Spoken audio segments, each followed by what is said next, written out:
Hey, it's Pete at Pete's Snakebite Kit. Thanks for coming by and checking out my YouTube channel again.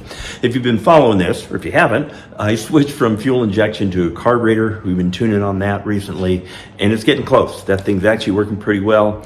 And what I've been doing is, tuning it, making some changes, and test driving it. And it's getting to the point where it's kind of too cold, and the weather's getting kind of nasty to be test driving. So that's what it's looking like outside, and it is cold. So what are we going to talk about today? Okay, so cutting a stud or a bolt and how do you get the end smooth, that's what we're going to talk about. There's another channel where a guy's building a Hurricane Cobra. His name's Larry, and it's called Bass and Hot Rods. I'll show you a clip of his. He tested a tool for this, and I won't spoil it. I'll give you the link so you can watch his and see how that works. The point is, there's a bunch of ways to do this. This is the way I do it. I kind of like how it turns out, but I'll show you. Let me know what you think. Or if you got a cooler way to do it, let me know about that. I always wanted to learn this stuff. The other disclaimer on this is I'm doing this with the most rudimentary tools that I have.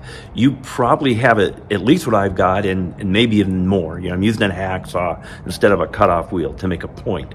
And you may have a lathe where you're doing this with a parting tool, and this is way easier for you. But I want to show you it's really easy with very basic tools to make a nice clean cut where a nut will go on there, no problem.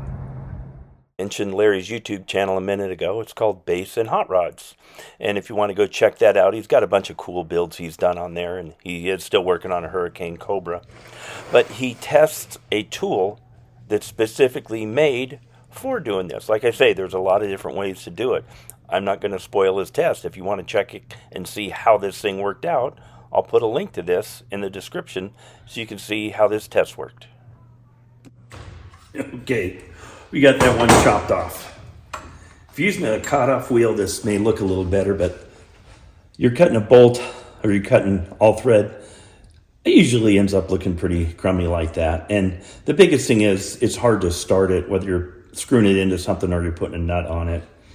And I've got a way I do it here at Pete's Snakebite Kit, and I wanted to show you that. I don't know if it's the right way or the wrong way, but it works for me and it looks okay.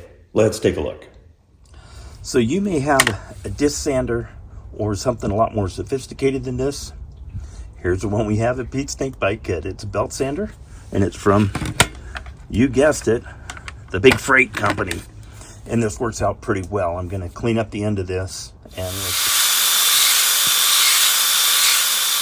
you can see what I'm doing here. As I'm rotating the rod, I'm also rocking it, so it's making the top of it like a dome with a convex head on it. And it's also cleaning up the edges for the nut to start.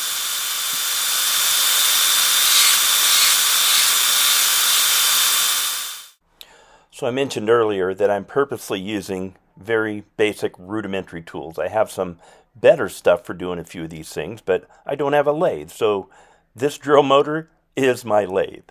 I'm trying to make the point that you can make stuff look nice and make stuff work really well with just thinking about it a little bit and using the tools that you do have. So I get that end roughed in. Then the next thing I do is I wrap the end with tape so that we put it in the lathe or drill motor. I don't kill the threads.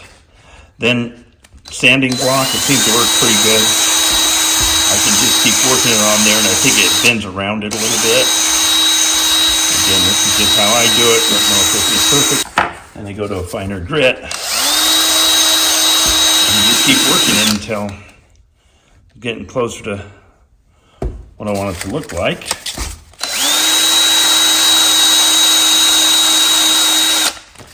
Yeah. And then one of the other criteria was, does the nut work? So, and we can start a nut on there, no problem. Then in my case, I take some 100-year-old mothers I have in the garage, it's decomposing, and a towel, and I start working it on that.